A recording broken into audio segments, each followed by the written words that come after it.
থাক, তোমার টাকা পয়সা দেওয়া লাগবে না। তারপরে আমারটা তো বেচবই না, ওরটাও বেচতে দিব না বেটা। এখন জমি কি স্যার এরুতে আপনি রইবে না আরো লাগবে?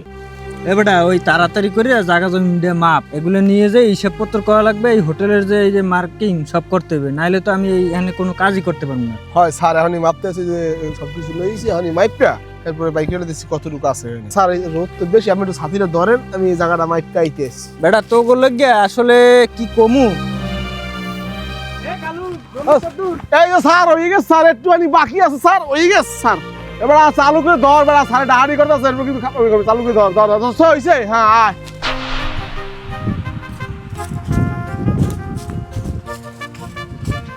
স্যার ভালো আছেন? জি ভালো আছি, কি অবস্থা? স্যার এই ব্যবস্থা ভালো স্যার। স্যার ওই যে জমি তো মাপতে আছে দেখতে আছেন, এখন জমি কি স্যার এরুতে আপনি রইবে না আরো লাগবে? জমি আরো লাগবে, কারণ আমার তো হোটেল মোটেল অনেক বড়।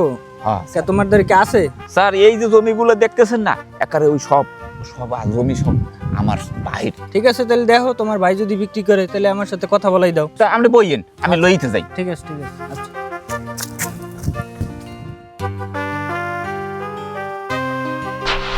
ও বর্মেয়া, কি খবর? ওই টাকা দিয়া হোটেল মোটেল করবে লোকজন আইছে, হ্যাঁ এখন ওই মোর জমি ডুবেছি, আমরা তো বেসবেন কিনা হেল লেগে আমরা কইতেছি লোন, আপনি লোন গেলে বসবে না। কি জমি বেচো? আরে দেনা পাওনা জয় জড়িত না, ভাল লাগে না, হেল লেগে জমি বেচছিয়া দেনা পাওনা দেশ চাই। এই ঢাকায় দেখ লোক আইছে, হেরা কি হোটেল মডেল না কি বার মার খুলবে বুঝি না।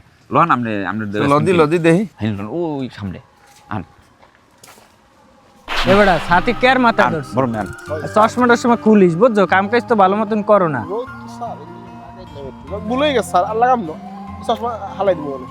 বেটা তোরা যা করো। যে স্যার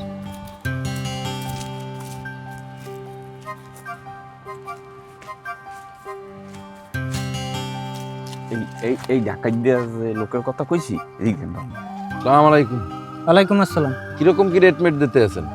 আর রেট ভালো দিতে আসি। আপনি ব্যস্ত হন? আপনার জায়গা জমি আছে এই জায়গায়? আমার তো জায়গা জমি আছে, আমার একটু রেটের সম্বন্ধে বুঝতে হবে না, কি দিতে আছেন কি করতে আছেন।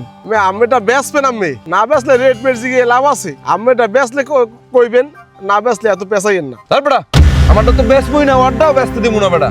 দেখ আমার সমস্যা, আমি ওরটাও বেচতে দিব না। এই ভাই আপনি করেন, আমরা আনছি মোটটা বেচবো দেনা পাও না, আমি জয় জড়িত হেল লেগে জায়গা বেশি। কে জায়গা জমি বেচো? নিজে আসো ঋণগ্রস্ত অবস্থায়, ক্ষতিগ্রস্ত অবস্থায়, সেই ক্ষতিটা আবার ছেলে মেয়েদের জন্য কি করে যাবি? একসময় এই জায়গা কত ডেভেলপ হয়ে যাবে দেখবি, ছেলে মেয়েদের কোনো জায়গা নাই। আর কত সুন্দর একটা পরিবেশ দেখছো, এককালে নির্ঝঞ্ঝাট, কোলাহল নাই কোনো, একবারে মুক্ত জায়গা। হেডের একটা হোটেল মোটেল বার মার ভাড়া দিয়া পুরো মনে করো এলাকাটা জঞ্জাল সৃষ্টি হয়ে যাবে, ধুরিম ধারিম নাচ গান এই গীত মিত হইবে। আমাদের ছেলেমেয়েরা এখানে কত সুন্দরভাবে লেখাপড়া করতে আছে, একটা সুন্দর সুশৃঙ্খল একটা এসে লেখাপড়া করতে, সেটা বাদ হয়ে যায় ধুরিম ধারিমের ভিতরে পড়ে যাবে। এগুলো কি জায়গা জমি বিক্রি করতে আছে আমি তুই বুঝি না। হ্যাঁ, ঋণে থাকলে মানুষ এই সবকিছু এরকম ফরওয়ার্ড জায়গা বিক্রি করে। এখন তো তুই আছো মালিক, কদিন পরে জায়গাটাকে বেশ ছেলাবি, এবারে দেখবি হোটেল মোটেল হয়ে গেছে, তোর দেবে একটা চাকরি। কি চাকরি জানো? ওই একটা 6 নম্বর 9 নম্বরের একটা চাকরি দেবে, তুই যাবি চাকর। তো তুই মালিকের জায়গায় তুই এখানে ছেলে মেয়েরে একটা আপডেট করে থুই যা, ওরাও তুই মালিক, ওরাও পরবর্তী সময় তুই মালিক, কষ্ট মষ্ট করে ঋণ ফির শোধ কর। হ্যাঁ, ওরাও মালিক থাক, তুইও মালিক থাক। এই হোটেল মোটেলে যাস না, জায়গা আমিও বিক্রি করবো না, খবরদার তুইও কিন্তু বিক্রি করবি না, কই দিলাম। এবারে এই টাকা পয়সা ফিরেই দে, এই স্যারের টাকা পয়সা ফিরেই দে। হ্যাঁ, এবার কোনো দস্তখত টাকা থাকলে এই কাগজপত্র ফিরিয়ে লো, এই ফিরেই দে। ভাই আপনি টাকা নেন। থাক, তোমার টাকা পয়সা দেওয়া লাগবে না। এটা তুমি মনে করবা তোমার এক বড় ভাই দিছে, তুমি এটা দিয়া তোমার সমস্যাগুলো ঠিক করো। আর ভাই আপনার কথা আমার খুব ভালো লাগছে। থ্যাংক ইউ ভেরি মাচ ভাই। আমি প্রতি বছর আমার বাচ্চা কাচ্চা নিয়ে এই জায়গায় বেড়াইতে আসবো, বেড়াইতে আসলে আমার আপ্যায়ন করবেন তো? একদম ভাই, একদম ভাই, থ্যাংক ইউ ভাই, পার্সোনালি থ্যাংক ইউ ভাই। আপনি আসবেন, আপনার এই দক্ষিণ বাংলা আসলে আমি আপনার ভাই হিসাবে আছি ভাই। না ঠিক আছে, কারণ আমার এই ভাইটা বোঝে না অনেক ঋণী, ঠিক আছে, ওই জন্য একটা ভুল করতে যাচ্ছিল ভাই, আপনি বুঝতে পারছেন। থ্যাংক ইউ ভেরি মাচ ভাই, থ্যাংক ইউ ভেরি মাচ।